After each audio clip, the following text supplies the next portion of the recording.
హరే కృష్ణ. ఒక కప్పు శనగపప్పు, ఒక అర్ధ కప్పు పెసరపప్పు రెండు వాష్ చేసుకొని 1 అవర్ ఇది నానేసుకుంటాం. ఏమిటికి మళ్ళీ చెప్తాను చూడండి. ఇప్పుడు లేతగా ఉండే సొరకాయ తీసుకున్నాను. ఇది లేతగా ఉండాలంటే పైన ఒకతర ముళ్ళుగా ఇదిగా ఉంటుంది. గోరు పెడితే గోరు దిగేట్లు ఉండాల. దీన్ని బాగా వాష్ చేసుకొని ఉన్నాను. ఎడ్జెస్ కట్ చేసుకుంటాం. ఇట్లా ఇంత పీసెస్ చేసుకొని ఉన్నాను.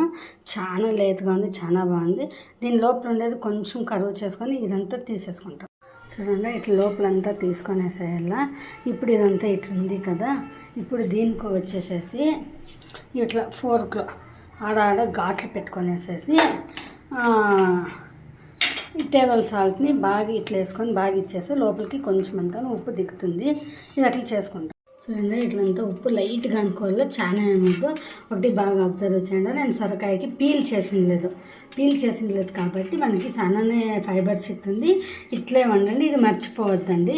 ఇప్పుడు మనము 1 అవర్ మొదలు నానపెట్టుకుంటే శనగపప్పు పెసరపప్పు చేతికి మనమంతా లోపల ఇది తీసుకొని తింటాం కదా. నేతగా ఉండే సొరకాయ లోపల దిండు ఇది, మళ్ళీ జీలకర్ర 1 స్పూను, కొత్తిమీర, అల్లం 1 ఇంచు, పచ్చిమిరపకాయల కారం తగ్గట్టుగా ఉప్పు, ఈ 3 ఐటమ్ మనము నీళ్ళు లేకుండా గ్రైండ్ చేసుకుంటాం.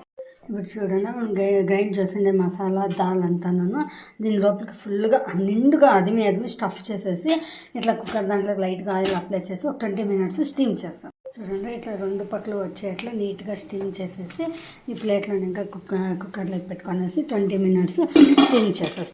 మన సొరకాయ స్టఫ్ బాగా ఉడికిపోయింది. 20-25 మినిట్స్ పెట్టేసి ఇది ఇప్పుడు ఫుల్గా చల్లారాక ఒక 1 అవర్ వరకు ఇచ్చేస్తాం. చూడండి, మన స్టీమ్ చేసుకొని ఉండే ఈ సొరకాయ ఫిల్లింగ్ అంతా ఇట్లా రింగ్స్ చేసి పెట్టుకున్నాను. కావాలన్న వాళ్ళు మొదలే ఇట్లా కట్ చేసుకొని బేక్ చేసుకోవచ్చు, లేదా బేక్ చేసుకొని అయినా కట్ చేసుకోవచ్చు.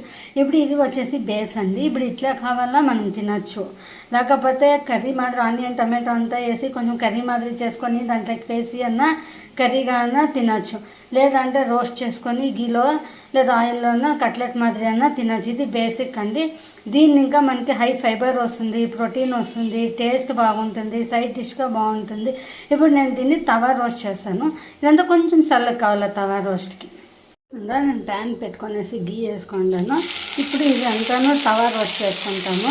మనమంతా రెడీ చేసి పెట్టుకుంటే ఈవినింగ్ వస్తే పిల్లలకి స్నాక్స్ మాదిరి సహా చేసేయచ్చు. చాలా హెల్తీగానే ఉంటుంది, టేస్టీగానే ఉంటుంది, చాలా అంటే చాలా బాగుంటుంది. అందరూ ట్రై చేయండి. చూడండి, ఒక పక్క ఇట్లా రోస్ట్ అయింది, ఇంకొక పక్క టర్న్ చేసిండాను. ఇట్లంతా రోస్ట్ చేసుకుంటాం. మన బాటిల్ గార్డ్ స్టఫ్ తవా రోల్స్ అంతా బాగా రోస్ట్ అయిందండి. ఇప్పుడు డిష్ అవుట్ చేస్తాను.